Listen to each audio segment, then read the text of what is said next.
Okay, what abstract concept are we trying to comprehend today? Loneliness. Damn, son, where'd you find this?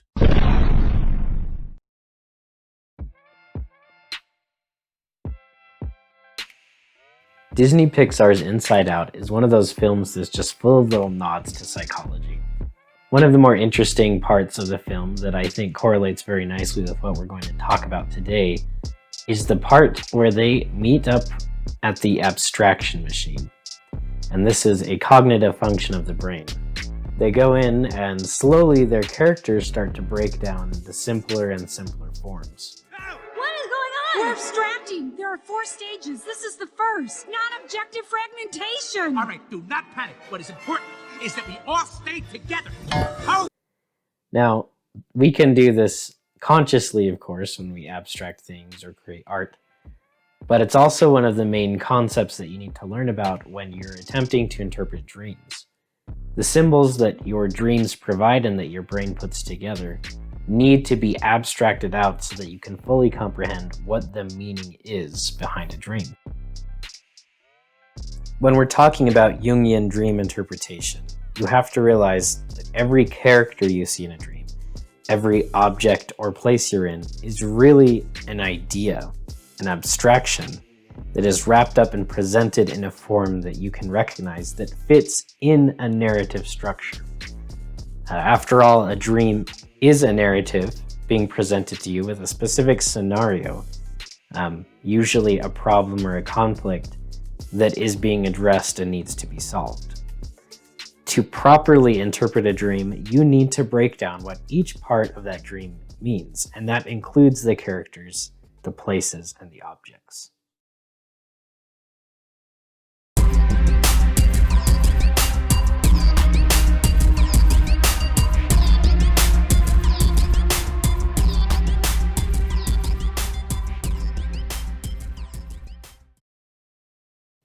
Abstraction of the meaning of the symbols in dreams is the most fundamental step of dream interpretation. In fact, it's so fundamental that even the mystically inclined dream interpreters that aren't trained and don't really know how to interpret a dream psychology style, they'll still have prefabricated abstract meanings for any symbol that you give them in a dream.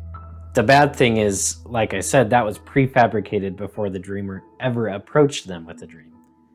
If a dreamer says, "I dreamt of a cherry tree," they'll say, "Oh, look at this website, cherry tree equals hope. This is a good dream to have. You're gonna have lots of hope because you dreamt of a cherry tree." Obviously, that doesn't make any sense. The difference between that person and the trained professional is that they're going to take a dream and they're going to figure out why every symbol is there, how they mesh together, if the symbols are archetypal, if they're more personal and are associated with the dreamer themselves and the context of their life, or maybe even if it's a condensation, which is both of those things, an archetype and a personal association, kind of fused together in a single symbol. We'll go over how to do all that very soon, but let's start maybe with a dream.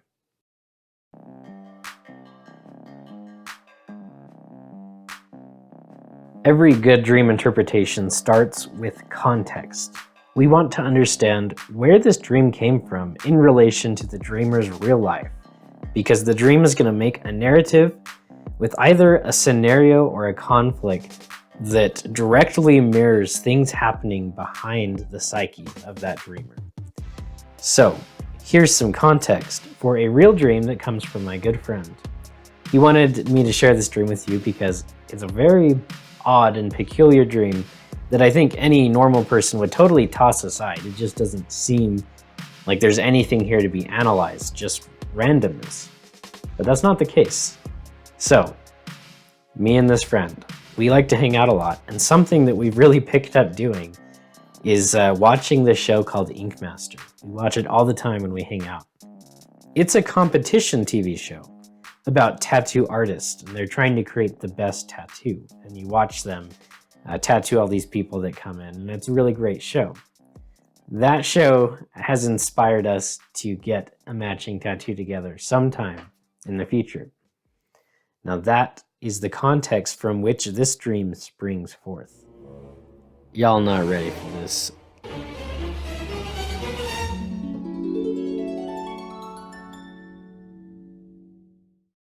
Once upon a time, our dreamer finds himself in a public park. And who would know it, but there in the park is none other than Hulk Hogan himself, wearing a peacock costume for some reason. The next character that is introduced into the dream is Hulk Hogan's lover, which just happens to be a midget, or a vertically challenged person. The dream makes it explicitly clear that these two are lovers because right as this other character is introduced, Hulk Hogan, in peacock costume, goes over and mounts the midget in a mating display. Oh my god. I bet half of you guys don't even want to continue with this lesson, but please, there is meaning. There is meaning in the dream. Just wait.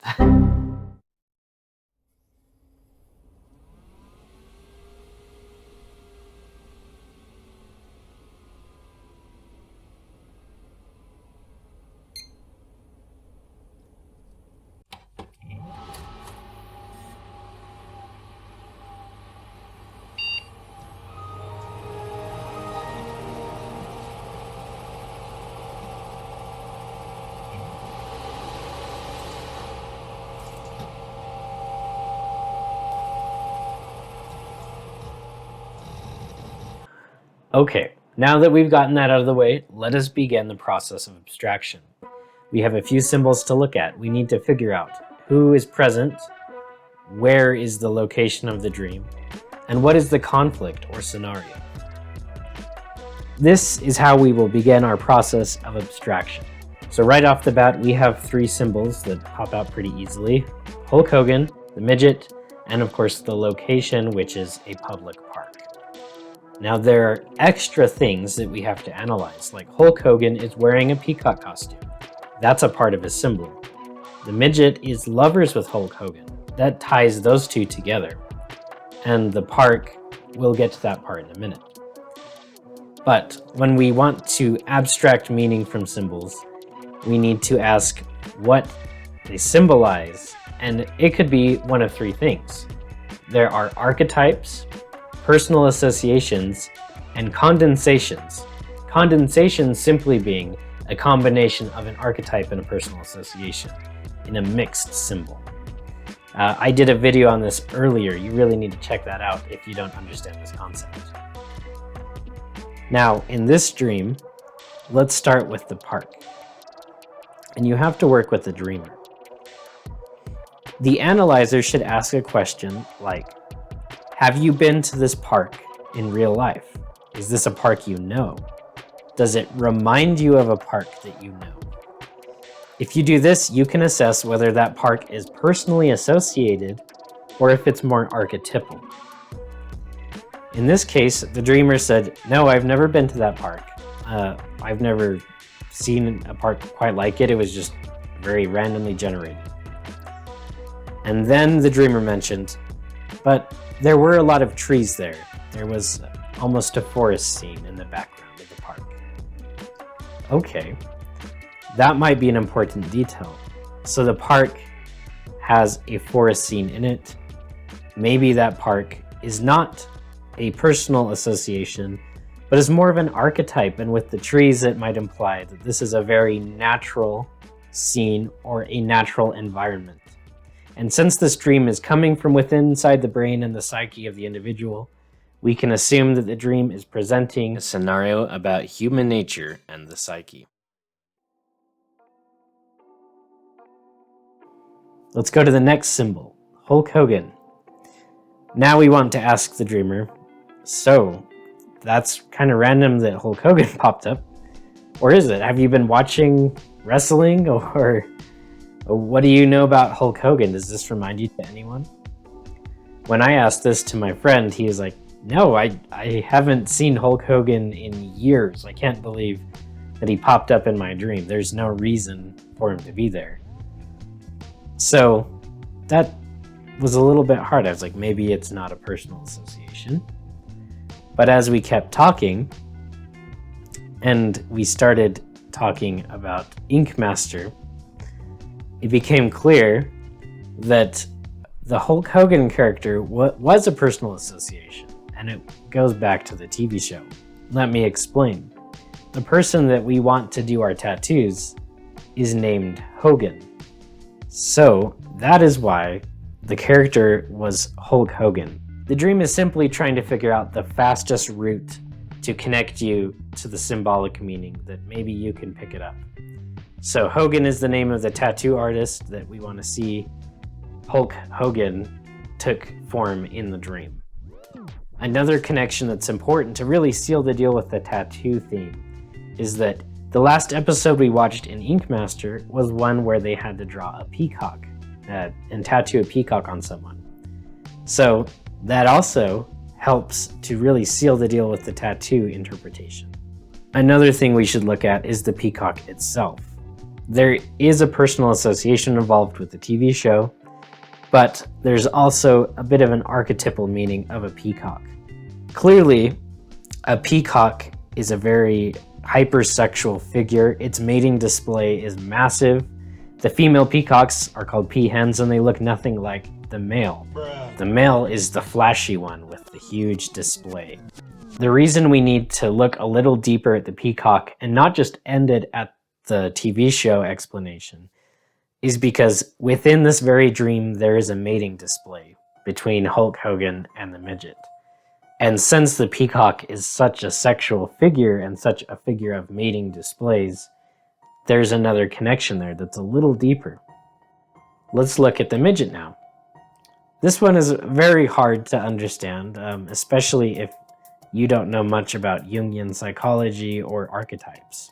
But Jung was very familiar of dreams about midgets or simply small characters, whether that's like a goblin or a little imp or a gnome. There are many mythological creatures and symbols that are half-grown humans. That symbol has not grown to its full potential. It remains infantile in stature and semi-unconscious. It's hard to explain this, but as you learn Jungian symbolism, you start to get the idea. Thus, the midget is an idea that is infantile in nature and has not grown to adulthood, yet it resembles an adult because it is an unconscious idea. It is not well fleshed out. So that is an archetype. The midget, the hobgoblin, the gnome. It's an archetype. Now, why is Hulk Hogan having a mating display and mounting the midget? Well, here's where the dream really drives home the conflict and what the scenario, the meaning of the dream is at all. Getting a tattoo, which is represented by Hulk Hogan wearing a peacock costume, is simply a mating display and trying to increase the sexual appeal of the masculine figure, which my friend is. And he has applied that idea of getting a tattoo to something that perhaps he's not thought about very well, which would be the semi-unconscious idea or the midget. In other words, getting a tattoo is simply showing off, and maybe he should rethink why he wants to get the tattoo. Do you understand that? After I analyzed this dream from my friend, he knew exactly that that's what it meant. It turned from absolutely random into a full-on life lesson just like that. And we still want to get tattoos, but perhaps the reason we will do that is going to be more fleshed out and less unconscious. We will be more conscious of the meaning and the symbols that we choose to put on our bodies that will last forever. Well, that was really good. We sat through a terribly awkward dream, and you guys learned how to interpret it. I hope that you take some of these skills that we learned about dream interpretation and you're able to apply it a little bit better to your own dreams. After all, this is the purpose of the Mystogram app. And if you're not already watching this from the app, it will come out soon. All the good things take time, and certainly the app is taking a little bit of time, but we will have something for you to help aid you in interpreting your own dreams. In the future, there will be a video on the shadow, and that's really an aspect that you lose interpreting this dream and that I wasn't able to explain. But it is a very important one, and especially to Jungians. Shadow work and all things shadow are very necessary to understanding how dreams explain issues and present narratives about yourself and all of the nasty things that come along with that. But again, thank you for being here today, and we'll see you very soon. So have a good one and keep dream interpreting.